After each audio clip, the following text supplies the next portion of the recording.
हा ज्याचा त्याचा ऑप्शन आहे. आम्ही काय त्यांना म्हणणार नाही की तुम्ही बाळासाहेबांच्या विचारावर चला. तर भारत जोडो या यात्रेसाठी राहुल गांधी हे महाराष्ट्र दौऱ्यावरती आहे आणि अगदी काही क्षणात त्यांची सुरू होणारी पत्रकार परिषद जिचं थेट प्रक्षेपण न्यूज 18 लोकमतवर. भारत जोड़ो की क्या जरूरत अगर भारत टूटा ही नहीं. देखिए, भारत में पिछले 8 साल से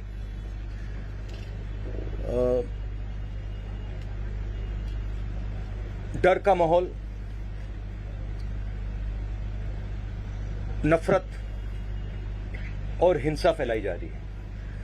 शायद बीजेपी के नेता हिंदुस्तान के किसान से बात नहीं करते हैं, हिंदुस्तान के युवाओं से बात नहीं करते हैं, क्योंकि अगर वो उनसे बात करते तो उनको पता लगता कि हिंदुस्तान के किसान को, हिंदुस्तान के युवा को सामने का रास्ता नहीं दिख रहा है.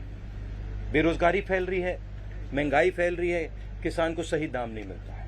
ठीक है, तो इस माहौल के खिलाफ खड़े होने के लिए हमने भारत जोड़ो यात्रा शुरू की है और ये कन्याकुमारी से श्रीनगर तक जाएगी. और अगर लोगों को नहीं लगता कि इस यात्रा की जरूरत है तो फिर लाखों लोग बाहर नहीं निकलते. Thank you. राजेश चरापे साकल. यात्रा के बाद पार्टी का क्या एजेंडा है? भैया, ये आपको कांग्रेस प्रेसिडेंट से पूछना पड़ेगा, खारगे जी से. He is now the president of the Congress party and he is the person who is going to give direction. मेरा लक्ष्य भारत जोड़ो यात्रा पर है. अब ये इसमें 2-3 महीने और लगेंगे, तो मेरा पूरा का पूरा फोकस इस यात्रा पे है और बहुत बहुत अच्छा लग रहा है मुझे, क्योंकि बहुत सीखने को मिल रहा है, बहुत लोगों से समझने को मिल रहा है और बहुत प्यार मिल रहा है. नीरज जावड़ेकर, महाराष्ट्र टाइम्स. नीरज जावड़ेकर, महाराष्ट्र टाइम्स.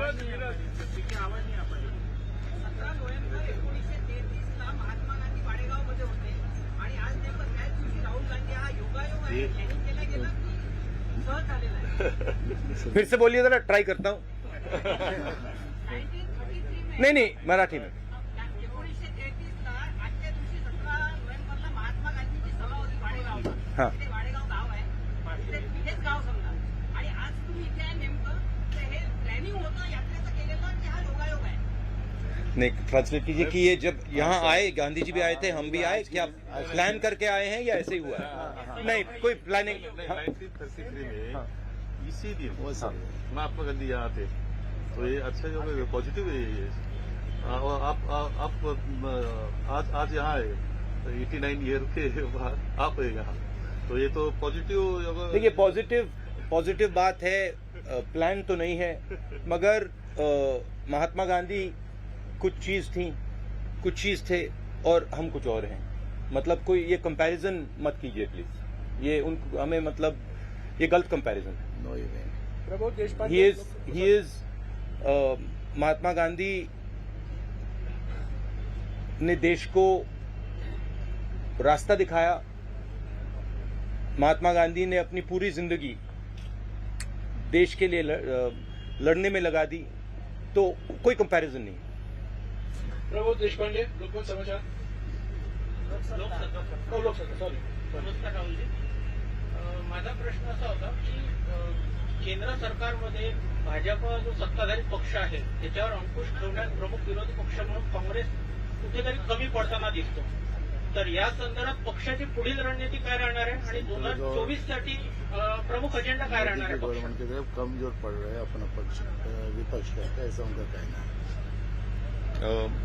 सब पूरा का पूरा ऑपोजिशन या कांग्रेस? कांग्रेस अपने विपक्ष इस नाते से हम कमजोर गिर रहे हैं, ऐसा उसका कहना है मोदी सरकार को. नहीं, देखिए,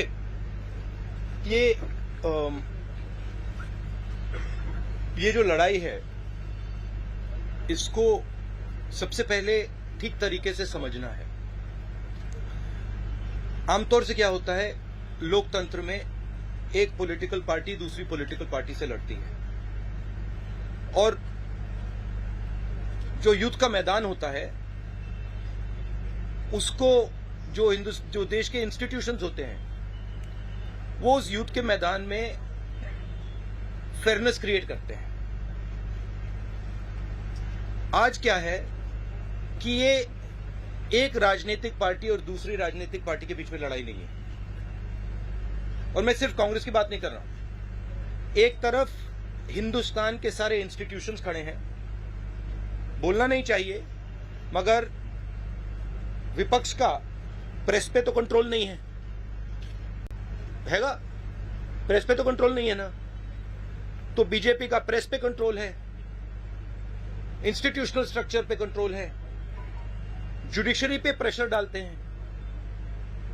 तो ये परसेप्शन सच परसेप्शन नहीं है, ये परसेप्शन सुपरफिशियल ऊपर का परसेप्शन है। मगर अगर आप नीचे जाएं और जनता से पूछें तो आपको बहुत एकदम दिख जाता है कि जनता क्या कह रही है और ऊपर परसेप्शन क्या बन रहा है, उसमें फर्क है। संजय खांडेकर पुण्यनगरी कन्याकुमारी पासून पार्लमेंट में बोलने नहीं देते। कन्याकुमारीपासून तुम्ही पार्लमेंट में भी बोलने जी नहीं देते। पदयात्रा सुरू केलेली आहे भारत जोडोची. सॉरी, एक मैं थोड़ा इसमें और कहना चाहता हूं। देखिए, हमने ये सब एवेन्यूज ट्राई की, प्रेस की एवेन्यू ट्राई की, हमने पार्लियामेंट में अपनी बात रखने की कोशिश की। सिर्फ मैंने नहीं, सिर्फ कांग्रेस पार्टी ने नहीं, विपक्ष की सब पार्टियों ने। ठीक है, जब हम वहां कुछ बोलने की कोशिश करते हैं, चाहे वो नोटबंदी की बात हो, चाहे वो जीएसटी की बात हो, चाहे वो चाइना की बात हो, वो माइक ऑफ हो जाता है। तो यात्रा हमने इसलिए चालू की है कि हमारा और विपक्ष को कोई और रास्ता ही नहीं बचा है। राहुलजी, कन्याकुमारीपासून तर आता मध्य महाराष्ट्रापर्यंत तुमची भारत जोडो यात्रा सुरू आहे. या दरम्यान सर्वात मोठी समस्या देशात काय आढळली तुम्हाला तुमच्या पाहणीत? सबसे बड़े प्रॉब्लम क्या है इस देश में? अभी तुमको जो भी प्रॉब्लम्स आए वो क्या, सबसे बड़ा प्रॉब्लम क्या है? सबसे बड़े मुझे दो प्रॉब्लम्स दिख रहे हैं। एक प्रॉब्लम है कि युवा को यह भरोसा नहीं है कि उसे रोजगार मिल सकता है, चाहे वो कुछ भी पढ़ ले, किसी भी यूनिवर्सिटी में चला जाए, सर्टिफिकेट मिल जाए, मगर वो आपको गारंटी करके ये नहीं कह सकता कि अगर मैंने इंजीनियरिंग की ट्रेनिंग की है तो मैं इंजीनियर बनूंगा या मजदूरी करूंगा। और ये यूनिवर्सल है, मतलब मुझे जो पढ़ाई कर रहे हैं उनमें से एक युवा नहीं मिला जिसने कहा हाँ मुझ में कॉन्फिडेंस है कि मुझे रोजगार मिल जाएगा। तो ये पहला बड़ा मुद्दा है। उसको अगर आप थोड़ी गहराई से देखें तो उस युवा के माता पिता ने